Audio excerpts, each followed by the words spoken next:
Satu armada selain supir kan ada 2 orang minimal itu ya. Apalagi diantaranya ada 3 orang.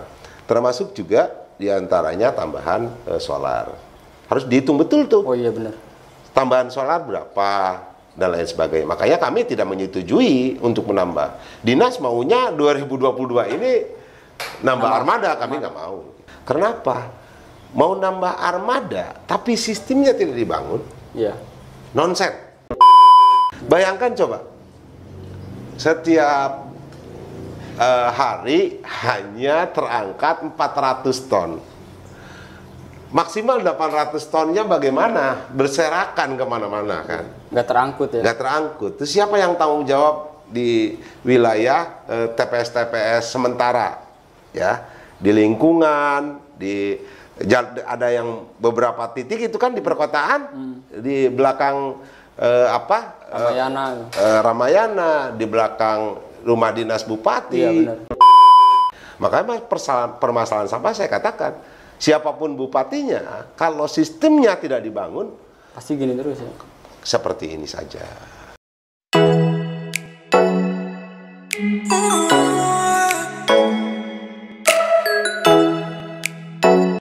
Kembali lagi bareng saya Ega Nugraha Susanto di kanal YouTube Alexa Podcast. Ini sudah ada di depan saya tamu orang hebat. Beliau merupakan Ketua Komisi 3 DPRD Kabupaten Karawang, Haji Endang Sodikin atau Kang Hes. Assalamualaikum Kang Hes. Waalaikumsalam. Luar biasa ini, alhamdulillah bisa Alhamdulillah. mampir ke sini. Iya, sehat semua ya. Alhamdulillah sehat. Rekan-rekan tim semuanya. Alhamdulillah. Kesibukan ini kan hari libur nih. Alhamdulillah bisa menyempatkan waktu datang ke kantor Alexa. Alhamdulillah. Kalau hari libur memang namanya politisi ini ada jam kantor, ada jam luar kantor.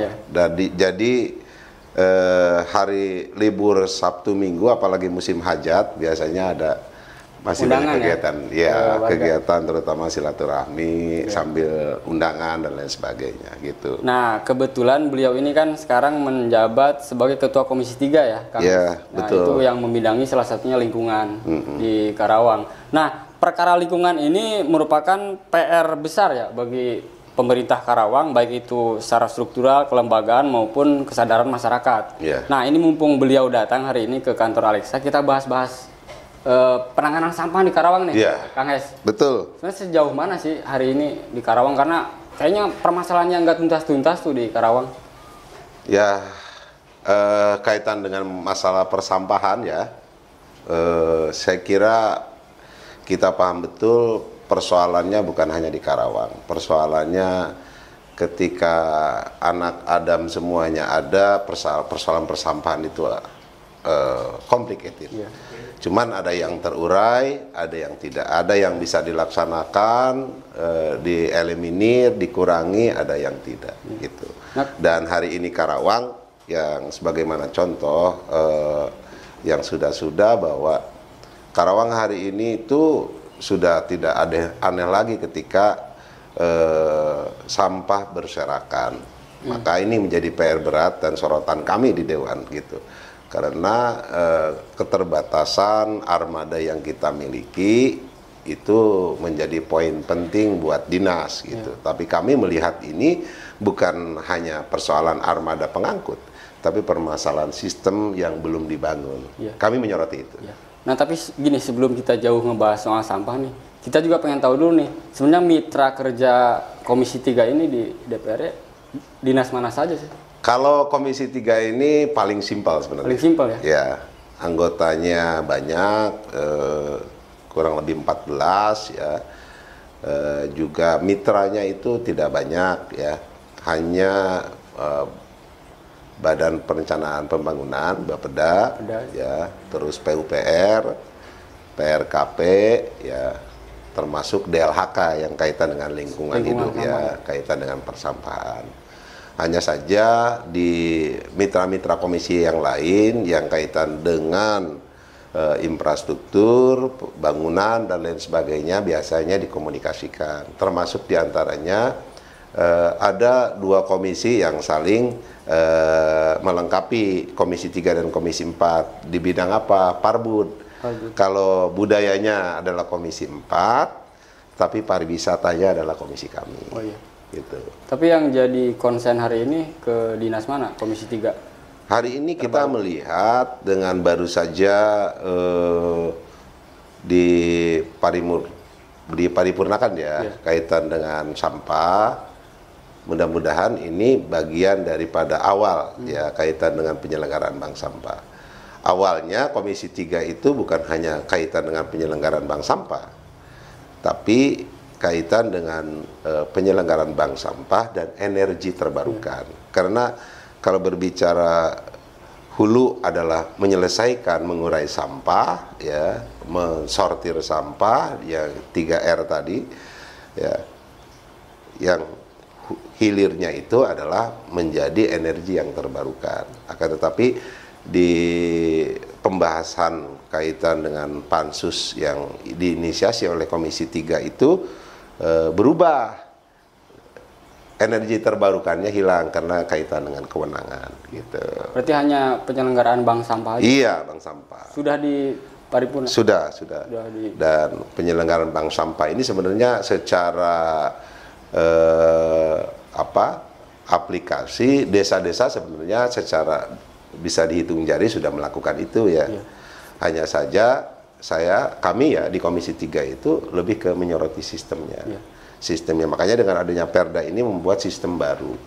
Sistem di mana terintegrasi antara RT, RW, Kadus, desa, kelurahan, tingkat kecamatan, sehingga hilirnya di tingkat kabupaten itu tidak menumpuk. Sudah selesai, sudah habis di tingkat bawah, sehingga ke depan yang akan muncul sampah di tingkat kabupaten itu sampah yang akan direduce gitu. Sudah berjalan, Kang Ais? Nah, ini dinas ini baru terus mengkomunikasikan kepada kami, karena di tataran aplikatif ini kan gini ya. Undang-Undang Sampah 18 2008 ini ya.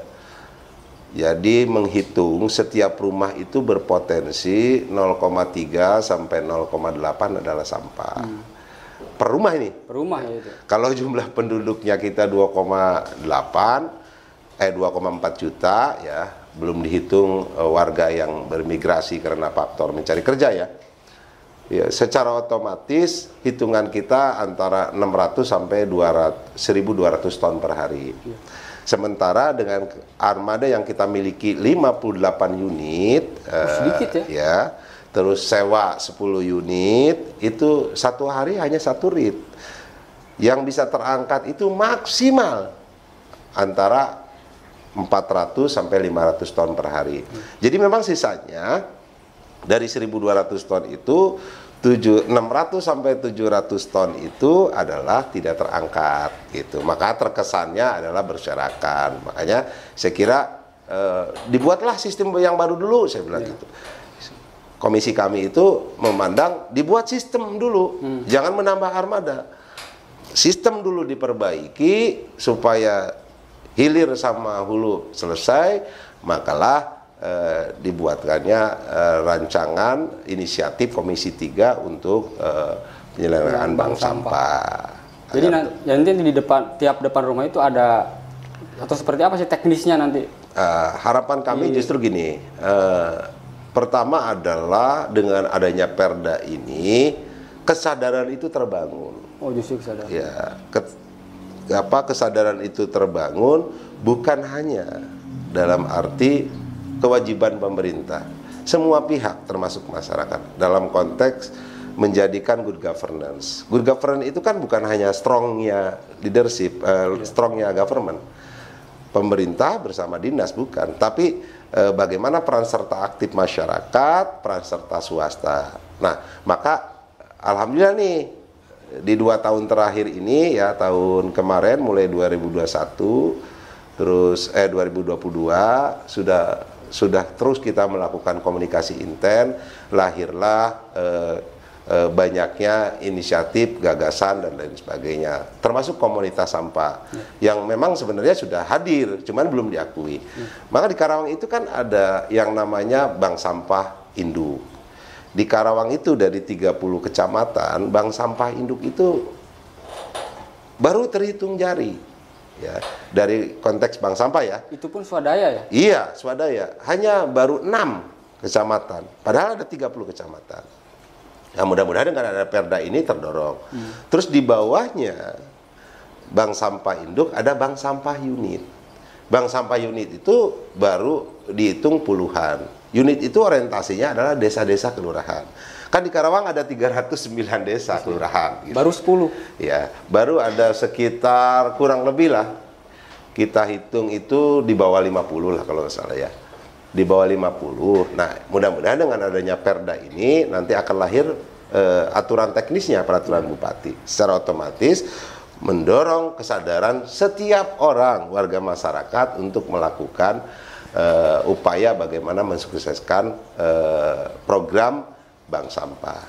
Karena hulunya di rumah kita masing-masing. Hulunya di perkantoran ya. Maka setiap orang melakukan meeting, melakukan kumpul-kumpul pasti kan menghasilkan sampah. Apalagi tadi sudah digariskan bahwa setiap rumah tangga itu berpotensi ya maksimal ada 1 kilo atau 2 kilo ya bagi rumah tangga yang notabene keluarganya banyak ya akan menghasilkan sampah seperti itu. Makanya harus diurai dari rumah. Dipartisikan di rumah. Setiap rumah itu harus bisa mempartisikan. Mana ini masuk di dalam kategori reuse, mana ini yang masuk di kategori reuse, ya. Mana ini masuk di kategori recycle jenis-jenis sampahnya. Nah, hari ini kan yang menumpuk sekarang di Jalupang sampai katanya 18-19 meter ke atas itu susah masuknya armada pun karena tadi sampah dibiarkan dari hulu langsung ke hilir, tidak diproses dulu, tidak disortir dulu, tidak melalui proses sorting. Maka mudah-mudahan akan melahirkan sistem dulu yang baik. Sistem semua harus bekerja sama sehingga ketika masuk ke Jalupang sana itu sampah yang kira-kira tidak bisa diuraikan oleh secara manual. Katakanlah kan tadi saya katakan 3R ya. Ada recycle, sampah ini jenis plastik kan bisa di-recycle. Bisa didaur ulang. Ya. Ada yang reuse, bisa digunakan kembali. Katakanlah misalkan botol-botol minuman mineral ya. Ini pun kan bisa di reuse dalam konteks mungkin dengan terjemahan bentuk lain, misalkan kerajinan, ya pot-pot kecil dan lain sebagainya, bentuk kerajinan-kerajinan yang lain banyak. Nah, sekarang itu yang lebih priority adalah bagaimana menyelesaikan PR sampah yang di-reuse untuk dimusnahkan melalui teknologi yang canggih. Gitu. Sudah siap emang peralatan dan lain-lain? Ya harus bermulai dari sistem dulu. Sistem dulu ya? Iya, kalau sistem itu tidak dibangun, maka PR sampah ini siapapun bupatinya tidak akan selesai. Gitu. Perbubnya udah kapan? Nah, mudah-mudahan ini kan namanya perda yang sudah diparipurnakan secara otomatis perbubnya kan? Perbubnya itu kan minimal mengamanatkan pansus itu 6 bulan. Setelah diundangkan, ya, setelah ada registrasi, register dari pihak provinsi, kita dorong untuk segera dibuatkan peraturan bupatinya. Akan bisa saja nanti satu perda itu melahirkan 2-3 perbub, bahkan lebih, untuk mengatur secara teknis agar sistemnya berjalan. Hari ini kan masing-masing tidak memiliki kesadaran. Nah, mudah-mudahan dengan adanya perda ini peraturan bupatinya juga turun paling lambat setahun ke depan sehingga ini bisa diaplikasikan. Bisa berjalan ya. Terutama untuk menyadarkan masyarakat nih, Kang. Itu makanya konteksnya hari ini kan harus setiap orang. Bukan lagi kewajiban pemerintah, setiap orang. Makanya lahir ada gerakan-gerakan peduli sampah, bank sampah dari induk tadi. Ada pengelola induk bank sampah yang ada 6 itu sudah dibuat. Ada lagi di Cikampek ya, seorang ibu-ibu yang memimpin bagaimana sampah ini menghasilkan nilai ekonomis. Nah, itu banyak hal sebenarnya sudah ada sejak dari dulu sebelum aturan ini dikeluarkan. Tapi kan harapan aturan ini bukan hanya menyelesaikan sesaat, tapi ada sistem yang bisa menyelesaikan itu. Ya. Hari ini kan infonya juga nih overload nih TPS yang ada. Sebenarnya Karawang ini punya berapa TPS sih selain Jalupang? Atau emang hanya terfokus di Jalupang itu? Jadi gini, sementara program yang kita miliki di daerah ya, kita kan punya yang namanya TPS, ya TPS itu TPS akhir ya, di Jalupang. Nah, akan tetapi kan di kecamatan-kecamatan ada beberapa, ada TPS 3R ya, tingkat kecamatan, baru terhitung jari ya. Belum lagi ada TPST yang menjadi di sana ya? Yang menjadi program pusat kan. Nah, ini efektivitasnya juga belum kita bisa lihat. Ada yang sudah selesai, ada yang belum selesai. Belum juga kita juga mendengar bagaimana ada gerakan dari para aktivis sampah, teman-teman dari Bandung juga ikut mengkolaborasikan ini dengan pemerintah daerah. Bagaimana gerakan ini bisa menghancurkan dengan sistem mesin yang dia miliki itu untuk bisa memusnahkan sampah yang berada di wilayah sekitar. Nah, ini juga terus kita akan dorong bagaimana dengan membuat jejaring-jejaring untuk menyelesaikan itu, terutama sistem di daerah, sistem di tingkat bawah ya. Bagaimana RT mempublikasikan ke warga, bagaimana RW mempublikasikan ke warga, sehingga bank sampah ini juga bukan hanya sekedar menyelesaikan PR sampah, memusnahkan sampah, tapi ada nilai ekonomisnya. Nah ini Kang, bahas-bahas soal sampah ini kita bahas juga soal ketersediaan armada, kemudian TPS, kemudian SDM nih. Ya. Sejauh ini pemerintah daerah sudah maksimal misalnya memperhatikan pekerja ini? Memang belum maksimal ya. Makanya tempo hari kita sempatlah memperjuangkan teman-teman yang memang mengais rezeki di sana ya. Di bidang juru bersih di kabupaten ya. Juru bersih di kabupaten, termasuk juga ketika berbicara armada, ketersediaan armada kita 54 katakanlah, 58 katakanlah, ditambah 10. Secara otomatis bukan berpikir kaitan dengan persoalan armadanya kan. Jadi di sana akan hadir dan harus dihitung secara politik anggaran berapa tambahan supir, berapa pekerja tambahan untuk mengais, mengangkat, lalu menumpuk ya sampai ke armada. Itu juga kan minimal satu armada 2 orang. Ya. Kondektur ya? Iya, satu armada selain supir kan ada 2 orang minimal itu ya. Apalagi diantaranya ada 3 orang. Termasuk juga diantaranya tambahan solar. Harus dihitung betul tuh. Oh iya benar. Tambahan solar berapa? Dan lain sebagainya. Makanya kami tidak menyetujui untuk menambah. Dinas maunya 2022 ini nambah armada, kami nggak mau. Kami nggak. Berarti dengan jumlah 50 armada itu sudah cukup sebenarnya? 58 armada dengan sewa 10 itu sudah cukup. Ini sewa maksudnya sewa ke siapa ini? Ke pihak ketiga. Ke swasta ya? Iya. Kenapa harus sewa? Ya karena tadi dengan pertimbangan politik anggaran nambah armada kami tidak setujui. Ya, mereka mensiasati karena dalam konteks perjalanan ngambil sampah di setiap desa-desa ini, setiap kecamatan ini mereka mengalami keterbatasan armada. Ya. Makanya inisiatif mereka minta persetujuan kami untuk menambah. Kami setujui gitu. Ya. Tapi jangan beli ini, jangan beli armada itu. Kan kalau misalkan namanya sewa kan bisa diputus sesuai mekanisme yang ada. Tapi kalau beli ini kita perawatannya nih yang kita pikirkan gitu. Maka selama ini dengan catatan itu juga. Itu dengan catatan kita awasi efektivitasnya gitu. Apakah nanti kebijakan 2023 2024 menyewa lagi dan lain sebagainya belum dikonsultasikan oleh mereka kepada kami. Tapi hari ini dari 2001 2002, 2003 ke depan ya, bahkan dari 2020 mulainya ya, kita akan pantau efektivitas sewa. Ya. Kenapa? Mau nambah armada, tapi sistemnya tidak dibangun. Nonsen. Makalah keluar perda tadi itu. Iya, makanya kita berpikir untuk menata sistem dulu agar semua pihak terjun. Agar apa? Agar selesai masalah sampah ini. Bayangkan coba, setiap hari hanya terangkat 400 ton. Maksimal 800 tonnya bagaimana? Berserakan kemana-mana kan? Nggak terangkut ya? Nggak terangkut. Terus siapa yang tanggung jawab di wilayah TPS-TPS sementara? Ya, di lingkungan, ada yang beberapa titik itu kan di perkotaan, di belakang Ramayana. Ramayana, di belakang rumah dinas bupati, iya, itu kan. Kadang-kadang kan sampai menjorok ke jalan. Itu kan problem.